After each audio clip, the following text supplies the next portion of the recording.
Meteorologist Adam Sherwinski is here for another installment of Ask Your Meteorologist. And today we will be talking about things that are cone-shaped and spin in weather. Welcome back. Thanks for being here. That doesn't sound very technical, right? No, it doesn't. It's not. I basically went to her office and I said, things that spin. And she's like, what? I'm like, things that spin. That's what we're talking about here. Things that spin specifically in weather, not like tops and things like that. We're talking about cyclones, right? We're talking about, well, we could talk about cyclones. That's a whole different kit and caboodle here. But I will tell you that what we're talking about is basically the different kind of funnels that we can have here. You know, you can get different things like tornadoes.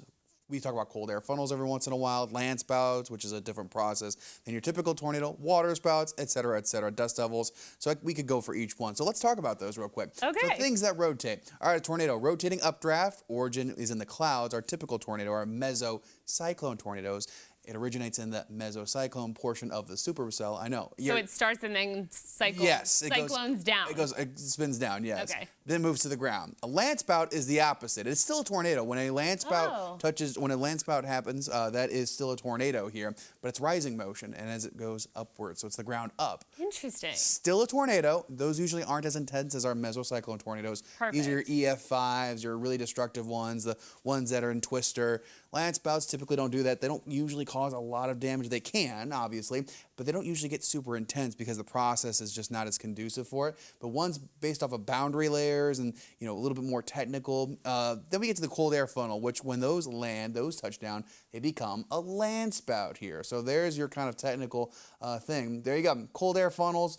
Cold air loft, high base, and they're usually after a cold front here. So people you see, oh, there's a funnel cloud. I'm like, it's a cold air funnel.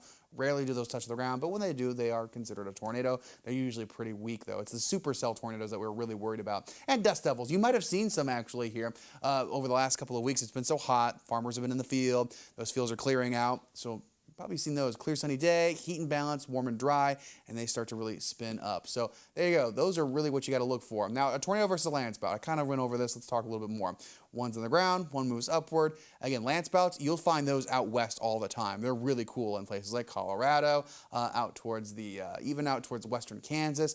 And again, different process. Usually when we talk about landspouts, it's not usually severe weather that we're talking about. When we talk about our typical tornadoes, our mesocyclone tornadoes, that's the all hands on deck. You know, this is we have a tornado warning kind of deal. Go to the basement, get in the hallway. Both you still need to do for, but those are the ones we're kind of watching out for. The conditions are a little bit more favorable for one for the other.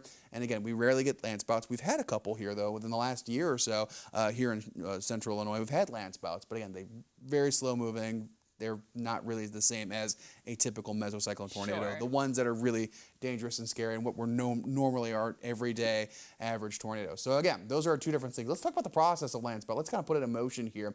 And what you'll notice, what you'll notice is those surface winds, right? They're going that direction. Right. Stronger winds, upper level. And there you go, rotating column of air. Let's see what we got there. Thunderstorm updraft. This is actually a mesocyclone tornado. All right. Lines up there. And then it stands up. Interesting. Yeah. And what about water spouts? Landspout on water. That's That's the only difference. Yep. So this is our tornado. This is a mesocyclone tornado.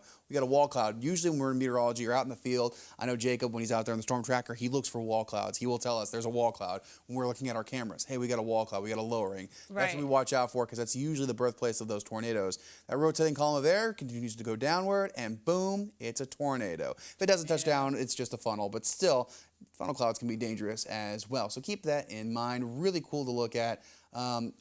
Just the different types of funnels that you can get. And other things that spin too, mid-latitude cyclones, hurricanes, those also spin as well. And those are just big low pressure systems. One's a hurricane, so it's a tropical system. Mid-latitude cyclones, that's our low pressure systems. Those big L's you see on the weather map, those rotate as well. So does high pressure, but that's a different process. Yeah. So whenever we see those kind of comma shapes, those are low pressure systems. And it's weird because you can find, I like to think about it this way. We're on a spinning planet with spinning mid-latitude cyclones that can have spinning tornadoes with them as well. So it's kind of like a top down. It's a nesting Russian nesting dolls all the way down. Of the different types of tornadoes. Or different spinning things, yes. Right, spinny things. And much like tornadoes on land that kind of throw debris around and wreak a lot of havoc, it's the same thing with the water spouts because that's what fish rain comes from. And fish rain, I think, is one of the most fascinating things where the fish actually get flung around. It's what the premise of Sharknado is based on. It is. So when it comes to the waterspouts, people ask, okay, we don't really get waterspouts here. Rarely do you get them around here. Right. Lake Clinton's pretty big, but it's not that big that we normally get a lot of waterspout activity. Yeah. The best spot to go close to home around here would be Lake Michigan in the fall time. This is the time of year. Really? September, October, November, that. you get a good low pressure system going over the lake. You can get some pretty good waterspouts. I've gone waterspout hunting a couple times. Have you? I've seen a couple too. I've seen one for sure, maybe two. But I will tell you that whole process, when those days happen, it's a very wet, raw, gross day. And Lake Michigan or Lake Superior or the other Great Lakes, those are the spots to watch out for. Now in the tropics, it's a bit different. When you go to Florida, it could just be a regular thunderstorm, and it's, hey, there's a waterspout. And you see them kind of off in the distance. They distance. just kind of boom, boom. Right. You might have seen. That's when you know to get out of the water. Now, have you seen those? I know you've done your cruise ship stuff. Have you ever seen them while on cruise Very, ship? very far in the Yeah, distance. they're not. Thank goodness. You Yeah, do not want to be don't go up water close. spout. Yeah. Well, Adam, thank you for being here, and thank you as always for all of the information. And if you have a question for Adam, you can email him at Sherwinski@WCIA.com, or you can find us both on social media.